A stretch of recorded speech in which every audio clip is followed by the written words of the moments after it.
The twin suns of Vethra Prime burned above a city made of steel and dust. In the middle of that city stood a huge platform, the execution square, where justice was loud, cruel, and public. Hundreds of alien citizens had gathered. Their glowing eyes reflected the light of the energy lances held by the guards. At the center of the stage, chained to a cold metal post, was a young alien girl. Her silver hair was tangled, her pale blue skin marked with bruises, and her trembling hands clutched the chains that bound her. Her name was Sarai of Vethra, though few dared to speak it now. She was once the daughter of a noble scientist who tried to stop a secret war against Earth. For that, her family had been destroyed, and she was called a traitor to her own kind. The announcer's voice echoed through the metallic square. Sarai of House Vethra. Found guilty of treason against the council. Punishment, death by public vaporization.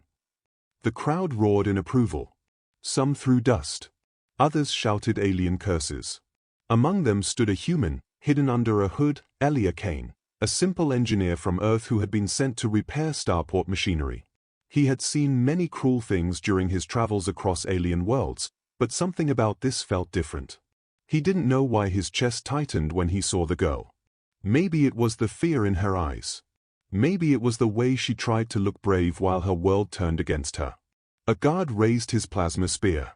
The weapon glowed bright orange. The crowd fell silent. Sarai whispered a quiet prayer to no one. She knew this was the end. Her people believed in the cleansing, when traitors were burned so their souls could not rise again. She closed her eyes. But then, a voice cut through the silence. "Stop!" The shout echoed like thunder. Every head turned. The human stepped forward, pulling back his hood. His face was covered with dust and exhaustion, but his eyes burned with something fierce, defiance. The guards froze, confused. No human had ever spoken during an execution. Elias' voice was steady, though his heart raced. "You can't do this. She's just a child." The announcer blinked. "Human, this is no business of your kind." But Elia didn't move. "I don't care. This isn't justice. This is murder." The crowd began to murmur. Alien citizens whispered in disgust, "How dare a human interrupt the sacred law?" The chief guard, a massive being with scales like armor, walked down from the platform. He stood towering over Elia, his voice like a growl. "You question the council's judgment." Elia's throat went dry. "If the judgment kills the innocent, then yes." The guard's tail flicked. "Do you know what happens to humans who interfere?" Elia looked past him, at the girl. Her eyes met his. She didn't understand why a stranger would risk his life for her. He took a step closer. "If she must die," he said softly, "then I'll take her place." The square went silent again. Even the air felt frozen. Sarai's eyes widened. "No, no, please," she whispered, but her voice was lost in the gasps of the crowd. The guards' laughter broke the silence. "A human offers himself for an alien traitor? How amusing." He turned to the council announcer. "Shall we give him what he wants?" The announcer hesitated. "It would dishonor the court too." But the chief guard interrupted, smirking. "No. Let the people see what happens when humans meddle in Vethran law." He raised his blaster. "Take him." Two guards seized Elias' arms, dragging him toward the stage. The crowd cheered again, louder now, hungry for double punishment. Sarai's voice cracked as she screamed, "Stop! Don't hurt him. He's done nothing." But no one listened. Elia was forced to his knees beside her. The smell of ozone filled the air as the energy coils charged for execution. The twin suns dimmed behind a passing storm cloud, turning the square gray and cold. In that gray light, Sarai looked at the human beside her. "Why would you do this?" she whispered. Elia gave a small smile, though his lip was bleeding. "Because someone has to remember what mercy looks like." Her eyes filled with tears. No one had ever said words like that to her. Not even her own kind. The executioner began the final countdown. 3, 2. The power grid around the square flickered, once, twice, and then died. The lights went out. Chaos. The crowd shouted. The guard scrambled to restore control. Sparks flew from the pylons. Through the smoke and confusion, Elia saw one thing. The chains on Sarai's wrists had loosened slightly from the power surge. Without thinking, he pulled at them. The lock clicked open. Sarai stared in disbelief. What are you doing? Running, he said simply. He grabbed her hand and pulled her from the platform. They sprinted into the narrow streets as alarms blared behind them. Energy shots hissed past their heads. They didn't look back. The execution square behind them erupted in chaos, smoke, and screams. Under the dim sky of Vethra Prime, a human and an alien girl vanished into the maze of steel alleys, two fugitives bound by fate, hunted by a world that had just declared them both enemies. And in that moment, as the wind howled through the towers, Sarai realized something terrifying and beautiful. The human who saved her had just doomed himself, for her.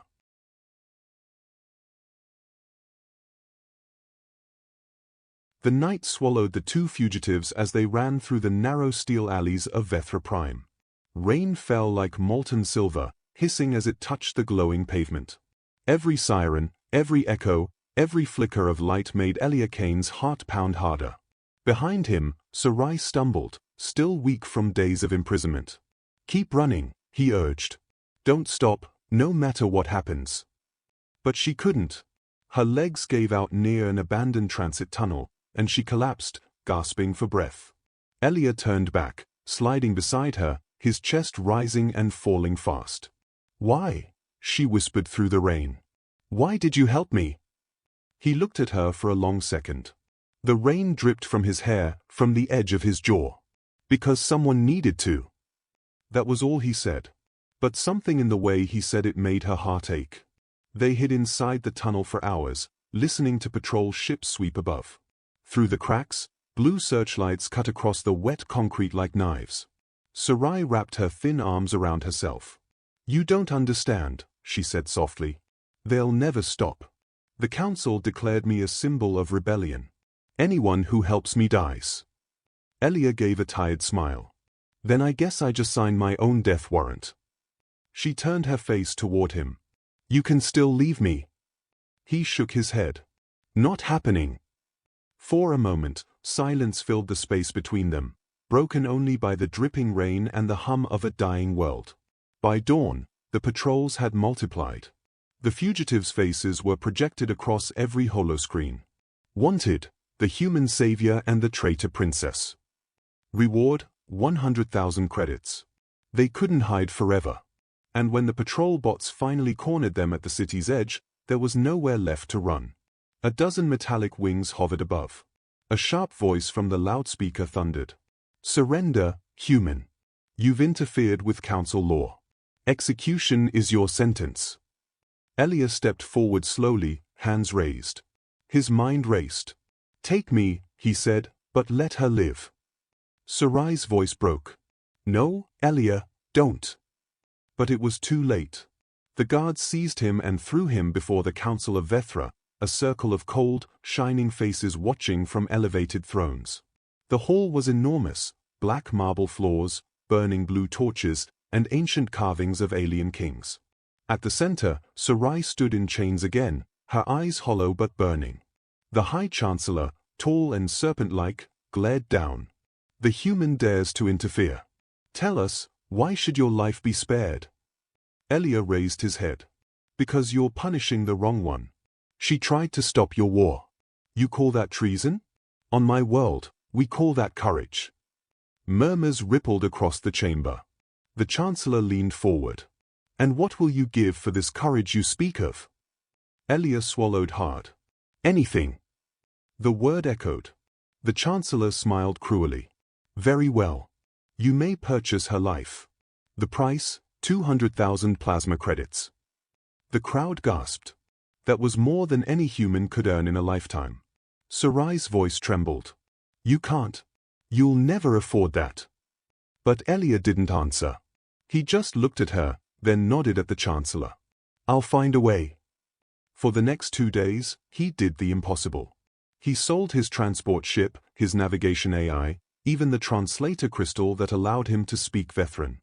He walked through markets, pawn halls, and shady backrooms, trading everything he owned for the smallest chance to save her. By nightfall, he stood again before the council, clutching a heavy bag of glowing chips. His hands shook from exhaustion. "Here," he said. "All I have." The Chancellor's eyes narrowed. "You are short, 2,000. Elias' breath caught. 2,000? A cruel smile spread across the alien's face. Then her execution proceeds. The guards moved toward Sarai. Without hesitation, Elias stepped forward. "Wait. Take my service. 5 years. I'll work in your foundries, your mines, wherever you demand. Just spare her." The room fell silent. The council whispered among themselves, amused by the desperation of a human. Finally, the Chancellor nodded. "Accepted. The girl's life is yours, but your freedom belongs to us." As Sarai was released, she ran to him, shaking. "Elia, no, you can't." He smiled faintly. "It's okay. I kept my promise." Tears streamed down her face. "You gave everything. Even your life." He placed a hand on her shoulder. "If saving you costs everything, then it was still worth it." The guards pulled him away toward the labor transport ships. Chains locked around his wrists, but his eyes stayed on hers until the gates closed. Sarai stood in the empty hall, clutching the last thing he had left behind, his earth medallion, marked with a single word, hope. Outside, the skies of Vethra thundered as dawn broke again. The story of the human who bought an alien's life began spreading through the underworld of the city. To some, he was a fool. To others, a legend. And to Sarai, he was something far more dangerous. He had awakened in her a feeling her kind had long forgotten. Love. The prison ship tore through the clouds of Vethra Prime like a wounded beast. Inside, human worker Elia Kane sat chained, watching the city lights fade behind the metal bars. His wrists were raw, his eyes heavy, but his heart strangely calm. He had saved her. That was enough. Somewhere out there, the alien girl he'd rescued from death was breathing freely for the first time. That thought alone kept him alive. Weeks passed. The mines of Ardent 9, a moon filled with burning gas and rusted rock, became his new world. Humans rarely survived long here. The air was poison. The shifts were endless. The pay, non-existent. But Elia worked silently, never complaining. Every night, he looked at the stars through the cracks in the roof and whispered her name. Sarai. He didn't know if she remembered him. He didn't know if she was safe. But he hoped she was somewhere beyond the clouds, away from this hell. On the other side of the galaxy, Sarai of Vethra hid in the shadows of a dying city. The council had released her, but only to watch her fall apart. Every corner whispered her name with disgust: traitor, sympathizer, human lover. She wore a hood, lived in silence, and dreamed of the man who traded his freedom for hers. Every night she replayed that moment, the way he looked at her before they dragged him away. No fear. No regret. Only that strange, human gentleness that had burned into her soul. She had seen cruelty, betrayal, and war. But never kindness like his. Months later, Sarai heard rumors from the underground traders. They spoke of a human slave in the mines of Ardent 9, one who refused to die. One who hummed earth songs while breaking stones with bleeding hands. Her heart stopped. It had to be him. Without hesitation, she packed a small satchel, hid her identity chip, and stole a transport craft. The guards at the port didn't even notice her face. They only saw another broken refugee heading for nowhere. The journey took 4 days. 4 days of lightning storms and sleepless nights. When she landed on the desolate moon, her lungs screamed from the toxic air. But she didn't stop. She walked until she found the mines. And there, amidst the smoke and the sound of hammering metal, she saw him. Elia was thinner, his skin dusted with ash, his hair longer. Yet even in that broken place, he still stood taller than the others. He was helping another worker stand up, offering his last sip of water. Sarai's throat tightened. "You fool," she whispered under her breath, tears burning her eyes. "Even here, you're saving people." When the guards left for the night, she slipped through the shadows and entered the worker camp. He was sitting near a dying fire, staring at the flame as if it could answer the questions in his mind. She took a step forward. The floor creaked. He turned, and froze. "Sarai!" His voice cracked, unsure if he was dreaming. She smiled softly, the same faint smile he had once given her. "I told you, you shouldn't have traded your life for mine." He stood, disbelief in his eyes. "You came here? Are you insane? They'll kill you if they find you." She shook her head. "I'm already dead to them." He tried to laugh, but it came out as a broken breath. "You shouldn't be here." Sarai walked closer, her hand trembling as she reached for his cheek. "You gave me life, Elia. Now I'm here to give yours back." For the first time in months, he felt warmth. The world around them, the noise, the smoke, the cruelty, seemed to fade away. All he saw was her face, glowing softly in the firelight, eyes full of something he had never expected from her kind, affection. She led him out of the mine through the maintenance tunnels she'd memorized from stolen blueprints. They crawled for hours through darkness, coughing from the fumes, until the tunnel opened to the outside world. Above them, the night sky stretched vast and cold. 2 moons hung over the horizon, painting her face in silver light. They stopped to breathe. He looked at her, exhausted. "You shouldn't have come." She smiled faintly. "Then stop saving me so I can stop returning the favor." They both laughed, quietly, like fugitives who had forgotten how. But then her expression softened. "Elia, there's something you must know. My family wasn't just scientists. My father was part of the Royal Council." He frowned. "The same council that sentenced you?" She nodded. "They feared my father's ideas. He wanted peace with humanity.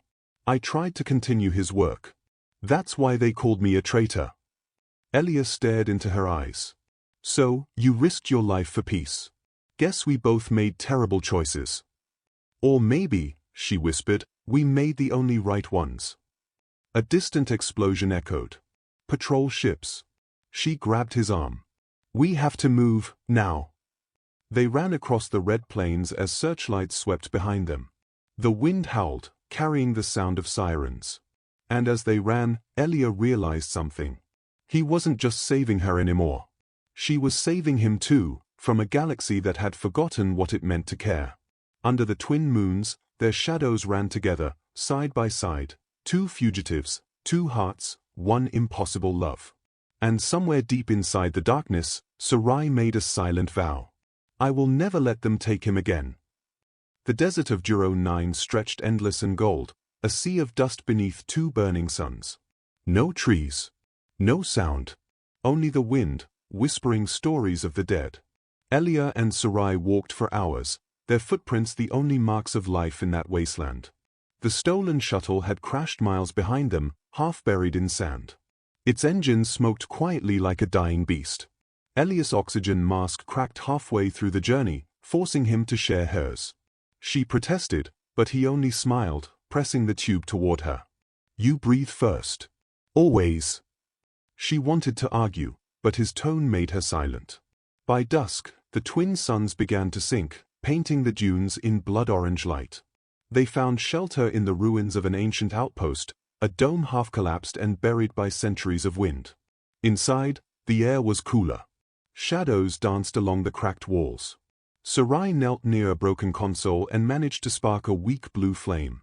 The soft light flickered across Elia's face, tired, dusty, yet still carrying that same calm determination that had once stopped an execution. She stared at him for a long moment, then finally spoke. "You humans are strange." He raised a brow. "How so?" "You risk everything for people you barely know." Her voice trembled slightly. "You gave your life for mine." Elia leaned back against the wall, looking up through the hole in the dome where stars began to pierce the dusk. "Maybe it's what keeps us human. We believe in something even when it doesn't make sense." She tilted her head, studying him. "And what do you believe in, Elia Kane?" He smiled faintly.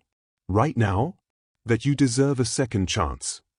Sarai's throat tightened. 4 years, she had been taught that humans were reckless, selfish creatures. Yet this one, tired, broken, unarmed, had shown more honor than all her world's leaders combined. Later that night, the desert temperature dropped sharply. Frost formed along the metal edges of the dome. Sarai shivered, her pale skin glowing faintly under the starlight. Elia noticed. Without hesitation, he pulled off his thermal jacket and wrapped it around her shoulders. She tried to refuse. "You'll freeze." He chuckled softly. "I've been through colder nights." When his hand brushed hers, she didn't pull away this time. Her fingers, delicate and trembling, slowly intertwined with his. For a long moment, they sat in silence, two survivors beneath an alien sky. The stars above shimmered like they were watching something sacred. In that silence, Sarai spoke again, her voice barely a whisper. "When I was a child, I was told humans were monsters. That you'd burn our cities if we ever opened our gates." Elia smiled sadly. "Funny. We were told the same about you." She looked down at their joined hands. "Then maybe both sides forgot something important." "What's that?" "That we're both afraid of the same thing, being alone." Her words hung in the cold air like a fragile truth. Hours passed. The flame dimmed. Elia finally drifted into sleep beside the wall, exhaustion pulling him under. But Sarai stayed awake. She couldn't stop looking at him, at the way his chest rose and fell slowly, at the faint scar across his jaw, at the warmth that radiated from him even in the freezing dark. She touched her wrist, where his hand had once broken her chains. It was strange, she could still feel that touch, like fire and memory combined. The daughter of a royal house had fallen for a miner from a forgotten world. It sounded impossible. It was impossible. But her heart didn't care.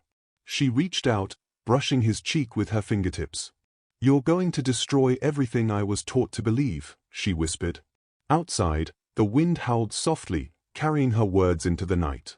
Just before dawn, the horizon turned silver. The suns began to rise again, twin orbs of fire breaking through the mist. Elia woke to the faint hum of an approaching sound, low, metallic, mechanical. He sat up instantly. "Sarai, do you hear that?" She turned. The soft glow of tracking drones cut through the fog, heading straight toward them. Her blood ran cold. "Council scouts." Elia stood, grabbing his pack. "Then we move." They ran out of the dome, sprinting down the dunes as the first shots rained from the sky. Beams of blue plasma hit the sand around them, exploding into pillars of glass. Sarai shouted over the roar, "They shouldn't have found us so soon." Elia turned back, firing a stolen pulse gun. "You said your people don't forgive easily." She nodded grimly. "They don't. And they never forget." A drone swooped lower, releasing a flare that illuminated the entire desert. For one instant, their shadows stretched long and intertwined, a human and an alien, running side by side against a burning horizon. Elia shouted, "Head for the canyon." Sarai stumbled, but he caught her hand before she fell. Their palms pressed together, hot, desperate, alive. The drones circled closer. But even as danger closed in, a strange peace filled her chest. Because for the first time, she wasn't running alone. As the suns climbed higher, the desert behind them burned in their wake. The old dome collapsed into silence. And high above, unseen by either of them, a council warship tracked their trail, its commander whispering, "The human still lives, and she's with him." The hunt had begun again. The twin suns rose high over the canyons of Duro 9, turning the sand into gold and fire. By noon, the fugitives had no strength left to run. Elia and Sarai hid beneath a ridge, their bodies covered in dust, their breaths shallow. Above them, drones circled like vultures. Sarai's silver hair clung to her skin, her once bright eyes were dim with exhaustion. Elia pressed his hand over her trembling fingers. "We'll find another way," he whispered. But both of them knew the truth, there was no other way left. Moments later, the ground around them cracked with impact. A blue shockwave rolled across the sand as a council dropship descended. Dozens of armored soldiers poured out, weapons aimed. Sarai stood, shoulders straight despite her fear. "Don't fight," she said quietly. "If you die, I have nothing left." Elia looked at her, eyes steady. "I'd rather die than see them hurt you again." She smiled faintly. "Then maybe we both lose." Before he could answer, a plasma net exploded around them, blinding white light swallowing everything. And then, darkness. When the world returned, they were standing once more in the Hall of Judgments on Vethra Prime. It was larger than before, colder, filled with spectators who had come to witness a spectacle, the human who defied a council, and the traitor princess who fell in love with him. Elias' wrists were bound by glowing restraints. Sarai stood beside him, unchained but surrounded by guards. The High Chancellor's voice echoed through the chamber. You return to us, Sarai of Vethra. And once again, you stand with the very human who infected your mind with weakness. Gasps rippled through the audience. Sarai kept her chin high, but her hands shook slightly. The Chancellor turned toward Elia. Human, your crimes are clear. You interfered with justice, defied the council, and corrupted royal blood. Do you deny these charges? Elias' voice was calm. No. The crowd murmured in disbelief. Sarai turned sharply to him. Elia. But he continued, his eyes locked on the Chancellor. I don't deny saving her. I don't deny helping her escape. I don't deny loving her. The room fell silent. The words hit the air like thunder. The Chancellor's jaw tightened. Love? He spat. A human and a Vethran? You insult the galaxy with your blasphemy. Elia didn't look away. Maybe it's not blasphemy. Maybe it's what your world forgot a long time ago. The crowd began shouting. Guards moved in. The Chancellor's hand slammed the gavel. Silence. Both shall face the trial of purity. The flame will reveal the truth behind your lies. Sarai's eyes widened in horror. The trial of purity was an ancient ritual. Those who entered were burned by an energy flame that read the heart. Truth glowed blue, lies turned to ash. She stepped forward, her voice trembling. No. You can't, he's human. The flame will kill him. The Chancellor sneered. Then let his love prove itself, if it exists at all. Guards seized Elia and dragged him to the center platform. The air shimmered with heat as the purity flame ignited, a swirling pillar of light that hummed like a living storm. Sarai broke free from her captors, screaming, "Don't touch him," and ran to his side. Her people stared in shock as she stood before the flame with him, hand in hand. Elia looked at her softly. You don't have to do this. Yes, I do, she whispered. I won't let you face their fire alone. The Chancellor's voice boomed. Then both shall burn. Let the flame of truth decide if this love is sin or illusion. The light grew brighter, wrapping around them. Elia grit his teeth as searing heat hit his skin, but he refused to let go of her hand. Memories flashed in his mind, her trembling in the execution square, her eyes in the desert light, her voice whispering, "You saved me." Sarai's tears glowed like stars. She whispered words in her language, soft and broken, Vethra Shanol Toran. Elia frowned weakly. What does that mean? She smiled through the pain. It means, I choose you. The flame roared higher. But then, something happened. The fire turned white. Pure white. A sound like thunder rippled through the hall. The crowd gasped. The guards fell to their knees. The Chancellor's staff dropped from his hand, echoing on the marble floor. The ancient flame, once used to condemn, now illuminated the chamber in blinding purity. From its core came a deep, ancient voice, not of this world. They speak truth. The bond between them is not corruption, it is harmony. Silence. Then chaos. Some counselors wept openly. Others shouted in denial. But the flame would not fade. It spread through the room, touching every corner, every soul, showing them flashes of memory. Elia sharing water, giving mercy, choosing compassion when violence was easier. The people saw not weakness, but strength. Not sin, but something far rarer. Love that crossed worlds. When the light dimmed, the Chancellor's voice trembled. The flame, it has not spoken in centuries. Its word is law. Elia stood barely conscious, holding Sarai upright. The Chancellor's next words broke every chain in the hall. The trial is over. The human and the princess are innocent. Gasps echoed. No one dared breathe. Sarai turned to Elia, tears glimmering like molten silver. You did it, she whispered. He shook his head weakly. No, we did. As the guards lowered their weapons, something shifted in the crowd. For the first time in Vethran history, an alien bowed before a human. And soon, others followed. Outside the Great Hall, the news spread like wildfire through the galaxy. The flame spoke, humanity and Vethra share one heart. But not everyone celebrated. In the deep shadows of the Council's underworld, a cold voice hissed into a comm device. The flame may forgive them, but we never will. The screen went dark. Under that same sky, two souls stood hand in hand, unaware that their fight was far from over. But for this moment, they were free. And as the sons of Vethra set beyond the horizon, Sarai whispered, "Maybe the universe isn't meant to be conquered, maybe it's meant to be healed." Elia smiled faintly. "Then let's start with us." The Hall of Judgment was silent, but the silence felt like thunder. The sacred flame still shimmered in the air, its light soft now, breathing like a living thing. Where moments ago there had been screams, now there was only awe and fear. Elia stood unsteady, his skin burned in places where the energy had touched him. Sarai supported him, her pale hands glowing faintly where the flame had kissed her palms. Above them, the High Chancellor bowed his head, the gesture of surrender. It was the first time in Vethran history that a ruler had bowed to a human. "The flame has spoken," he said quietly. "And so it shall be. The human and the princess are innocent. Their bond is true." Gasps rippled through the hall.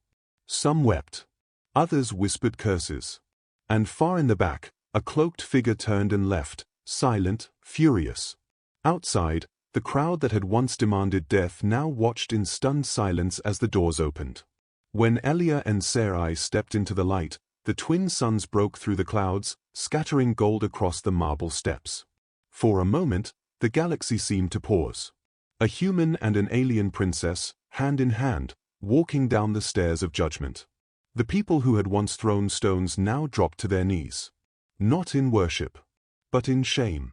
A child stepped forward, eyes wide and trembling.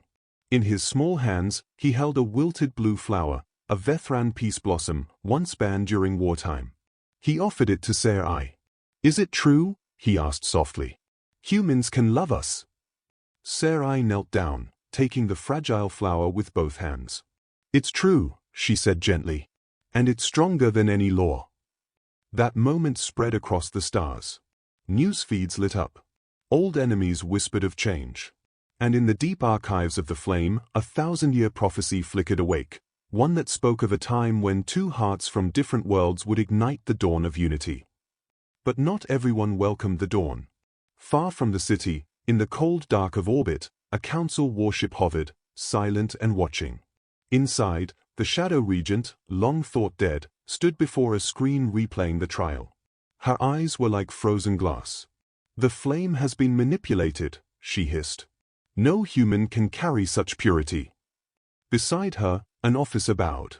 "Shall we issue the purge order?" The regent's lips curved into a cold smile. "No. Let them believe they are safe. Let them build their dream. And then—" She paused, watching Sarai's face on the screen. "We burn it."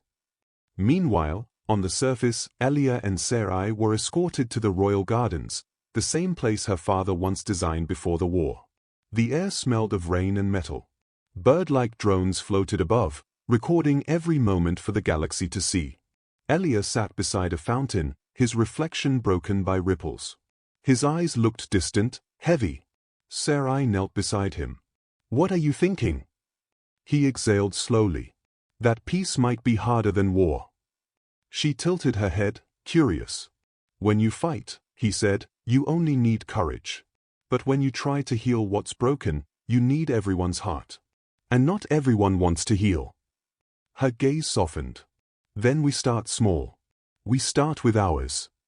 Later that night, the palace lights glowed blue beneath the stars. Elia sat on a balcony overlooking the city. For the first time, he saw alien children laughing below, humans and Vethrans trading stories through broken translators. The change had begun. Sarai joined him quietly, draped in a simple silver cloak.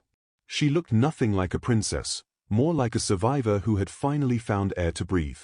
"You once said mercy keeps you human," she whispered. "But I think love makes you something greater."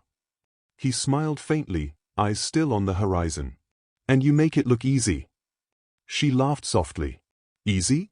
I broke every law we have. Yeah, he said, and you still made it beautiful. For a heartbeat, the galaxy felt gentle.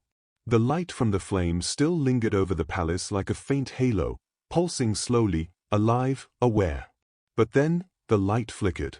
Just once. Then again. Elia noticed it first. Say, do you see that? The glow above the city shifted from white to a faint red. A low hum filled the air, deep and mechanical, not the voice of the sacred flame, but something else. Sarai's eyes widened in horror. That's not the flame. That's a signal. From who? Elia asked. She turned slowly toward the horizon, where the stars were moving, not stars, but ships. Hundreds of them. Silent. Predatory. Her voice dropped to a whisper. The flame saved us from judgment, but it also woke something older. The hum grew louder, echoing through the city as people looked up. A shadow spread across the twin suns. Elia took her hand. Whatever comes next, we face it together. She gripped his fingers tightly, eyes glimmering. Always. The camera pans upward, the palace bathed in red light, the sky filled with moving shapes, and the flame flickering weakly like a dying heartbeat. The peace they had earned was about to be tested. The warning sirens of Vethra Prime cried across the skies as ships descended through the clouds, black and endless, like a storm made of steel. The peace that had barely begun was already breaking. Elia stood on the balcony of the royal citadel, watching the first explosions light up the horizon. The sacred flame above the palace flickered, weak and trembling. He turned toward Sarai, who stood beside him, wearing her father's royal crest across her chest, the symbol of hope. It's the regent, she said quietly. She's using the old fleets. They're coming for us. Elia tightened the strap of his armor. It wasn't military issue, just scavenged metal and courage. Then let them come. We've faced death before. Sarai looked at him, her eyes shimmering under the red glow of the battle sky. You don't understand. If we fight, the flame dies. It draws power from unity, from peace. And right now, her voice cracked. The galaxy is full of hate again. He took her hand. Then we give it something stronger. Outside, the first wave hit. Missiles tore through the lower city. Towers collapsed like glass. But the citizens, human and alien alike, didn't flee. They stood together. Humans handed plasma rifles to Vethrans. Vethrans shielded human children with their own bodies. Something ancient stirred beneath the chaos, the same pulse that had awakened the sacred flame. For the first time in 1,000 years, both species fought as one. In the command tower, Sarai opened the old archives, her fingers flying across glowing runes. My father once told me about a failsafe. The flame's core can project across the galaxy, but only if someone merges their life force with it. Elia frowned. Meaning? Her voice softened. It needs a heart willing to burn. He froze. Sarai, no. She met his eyes, calm, certain. It was my father's dream to unite our worlds. Maybe it's my duty to finish it. He stepped closer, his voice breaking. You don't have to die to save them. She smiled sadly. Neither did you, Elia. But you still tried. The sky outside turned crimson. The regent's fleet began firing at the citadel. Windows shattered. Alarms blared. Sarai moved toward the flame's altar, the great crystalline core that still pulsed weakly above the hall. Elia grabbed her hand, desperate. If one heart can power it, then let it be both of ours. She shook her head violently. You're human. The flame could kill you. He smiled faintly. It already burned me once, and it gave me you. She froze. Her eyes filled with tears. You stubborn, impossible man. Always have been. They stood before the core, the ancient crystal glowing faintly with blue light. Together, they placed their hands upon it. The flame roared to life. It spread through the city like a sunrise, touching every being, human and alien, showing them visions of each other's pain, dreams, laughter, and losses. Soldiers on both sides dropped their weapons. The regent's fleet hesitated as her pilots began to cry, overwhelmed by memories not their own. And in that brilliance, the sacred voice returned, echoing across the stars. They have remembered what it means to be one. Inside the chamber, Elia and Sarai were surrounded by light so bright it felt like eternity. Their forms shimmered, their hearts sinking with the flame's pulse. They saw the galaxy, every world, every being, and felt them all breathe together. Elia turned to her, his voice quiet. "Does it hurt?" She smiled through the glow. "No, it feels like coming home." He reached out, brushing her cheek. "Then let's go home together." Their hands met one last time, and the flame exploded outward, a wave of white fire rushing into space. When the light faded, the war was over. The fleets drifted silently. The weapons powered down. Above every world, a faint blue aurora danced across the sky, the heartbeat of the flame reborn. In the ruins of the citadel, the people searched for them. They found no bodies. Only two glowing symbols burned into the stone, a human hand and a Vethran sigil, side by side. And beneath them, words appeared, carved by light itself. "Love does not vanish. It becomes the sky." Years passed. The galaxy rebuilt itself. The council was replaced by the union of two sons, human and Vethran together. Children grew up learning about the man and the princess who defied death with compassion. In the archives, a legend remained. When the twin suns align, two lights will return, not as rulers, but as stars. And sometimes, on the quiet nights of Vethra Prime, people swore they saw it. Two glowing streaks crossing the heavens, one golden, one silver, twining together like a promise that never broke.